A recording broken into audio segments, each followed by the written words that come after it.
Here we have your torso pullover. The main purpose of this machine is to activate and engage your lats, as well as the back of your shoulders and arms. There's a few different areas of adjustments that we need to consider before utilizing the machine. The first one is your seat. You want to basically adjust it up if you're really short, or you want to adjust it low if you're really tall. I have it right now at a setting of 1. I'm going to put it about a setting of 4 for myself. The second area of adjustment before we utilize the machine is your weight stack.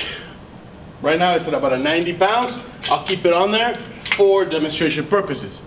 And the third area to this machine that is very important is your leg paddle.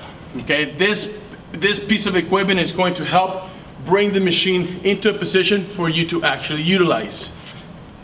I'll demonstrate. If you notice, I'm going to press down on the leg pad. It brings the handles closer to me so that I can reach and grab for my movement. The movement, the execution, the movement is a sweeping movement that engages our lats. We really don't want to extend or flex our elbows through this movement. So if I go ahead and I start, I can place my legs back down and let go of the paddle.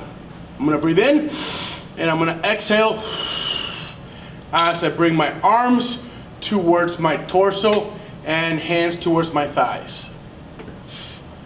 Notice that as I come and flex my shoulders over my head, my lat expands and then contracts as I bring the movement down, engaging and activating my lats. Now, to put the machine away, make sure you press down on the pad again.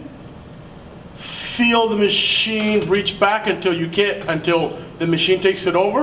Release, and then let go.